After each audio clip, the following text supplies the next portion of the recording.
কি ব্যাপার, আপনারা বাধা দিচ্ছেন কেন? আপনাদেরকে বলা হয়েছে এই বস্তিটা খালি করতে, খালি করছে না কেন? বস্তি খালি করে আমরা থাকবো কই? আমগো তো আর থাকার জায়গা নাই। শুনুন, এই জায়গাটা সরকারের কাছ থেকে আমরা ইজারা নিয়েছি। এখানে আমরা একটা নতুন প্রজেক্ট করব। আপনারা ধনী বলে কি আমগোর উপরে জুলুম করতেছেন? এই বস্তি ভাঙতে হইলে আগে সবারে খুন করে তারপরে ভাঙতে হইব।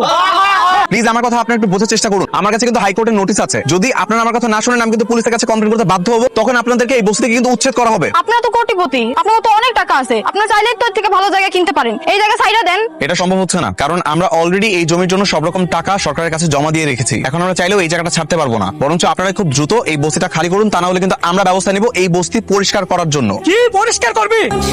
মা, ও মা, মা বস্তির সবাই মিলে নাকি ওই বড়লোকের কোম্পানির নামে মামলা করতে যাইবো। আমিও যাবো। আমার নাকি যাওয়া লাগবে থানায় সাক্ষী দেওয়ার লাগিয়া। না না, তোর যাওয়ার কোনো দরকার নাই। ওসব কেস মামলার মধ্যে থেকে তুই কি করবি? কেন মা, আমি গেলে কি সমস্যা? আর তখন দেখলাম তুমি হ্যারে দেখে মুখ লুকাইছো। তুমি কি হ্যারে চিনো? আগে চিনতাম না, তো কয়দিন আগে আমি ওই পোলারে ওর বাপের লগে দেখছি। ওর বাপের আমি চিনতে পারছি। কে এসে? ছোটবেলায় তোর আমি কইতাম না যে আমার এক বান্ধবীর পোলার লগে তোর আমি বিয়া দিছিলাম। এই পোলাই হলো সেই পোলা। এই পোলার লগে তোর বিয়ে হয়েছে। কি?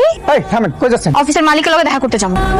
কি ব্যাপার, তুমি বস্তির ওই মেয়েটা না? হ্যাঁ, আপনার লগে আমার জরুরি কথা আছে। তো বস্তিতে থাকো বলে কি এটুকু জানো না যে কোথাও যেতে গেলে পারমিশন নেওয়া লাগে, বা কোনো অফিসে ঢুকতে গেলে পারমিশনের প্রয়োজন হয়? হ্যাঁ জানি। তাহলে এরকম একটা গুরুত্বপূর্ণ মিটিং এর মধ্যে ঢুকে গেলে কেন? আপনি ওনাকে যাইতে বলেন এনথিকা। এর মধ্যে একটা বস্তির মেয়ের কথা শুনে আমাদের মিটিং থেকে উঠে যেতে হবে? সরি গাইস, তুমি এখান থেকে যাও। তোমার সাথে আমার যত কথা আছে সবকিছু বস্তিতে গিয়ে হবে। বস্তি ছাড়া তোমার সাথে আমার কোনো সম্পর্ক নাই। আমি বস্তির মায়া হইতে পারি, কিন্তু আমার আরো একটা পরিচয় আছে। আমি আপনার ছোটবেলায় বিয়ে করাবো।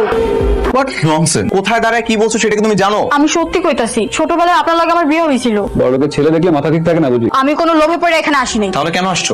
বস্তি বাঁচানোর জন্য? বেরো এখান থেকে। এই, ওরা এখান থেকে বের করো। কি ব্যাপার, তুমি আবার এসছো? আমি তো জানি নাই, আপনার লাগেই অপেক্ষা করতেছিলাম। বিশ্বাস করেন, আমার মা কখনো মিথ্যা কথা কয় না। আমি সত্যি আপনার ছোটবেলার বউ। এই মেয়ে, তোমার কোনো ধারণা আছে যে আমি কাদের সাথে চলাফেরা করি, কাদের সাথে আমার ওঠা বসা? যা ইচ্ছা তাই বলে দিলে হলো? আপনি আমার কথা বিশ্বাস করতেছেন না। আপনার মা সবকিছু জানে। আপনি বাসায় যা তারাই জিজ্ঞেস করেন, সত্যিটা জানতে পারবেন। আমি আমার মাকে জিজ্ঞাসা করে সত্যিটা জেনে নিব। তুমি রাস্তাটা ছাড়ো।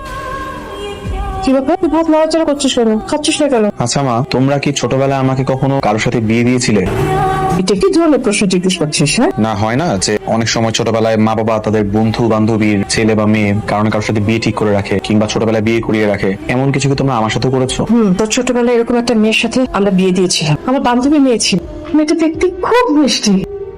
তোর বাবার টাকা হওয়ার পর থেকে যোগাযোগ বন্ধ করে দিই। তার মানে তোমরা সত্যি আমার বিয়ে করিয়েছিলে? আরে না, কিসের বিয়ে? ছোটবেলায় পুতুল খেলতে খেলতে এরকম অনেক ঘটনা ঘটে, এগুলোকে কেউ সিরিয়াসলি নেয় না।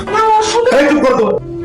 আপনারা আমার মারে সাইডা দেন, আমরা আপনাকে সব টাকা পরিশোধ করে দিমু। এই কথা গত 6 মাস যাবত শুনতেছি। কেন, কিস্তি দেওয়ার সময় শর্ত ছিল না প্রতি মাসে মাসে কিস্তি পরিশোধ করতে হবে? দিয়া দিমু তো। আপনাকে টাকা না দিয়া কই যামু কোন? আমাকে কয়েকটা দিন সময় দেন।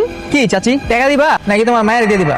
খাস করে তোমার মায়ের বিক্রি করে দাও। এইগুলো আপনারা কি করতেছেন বাবা? আমার মায়ের এমন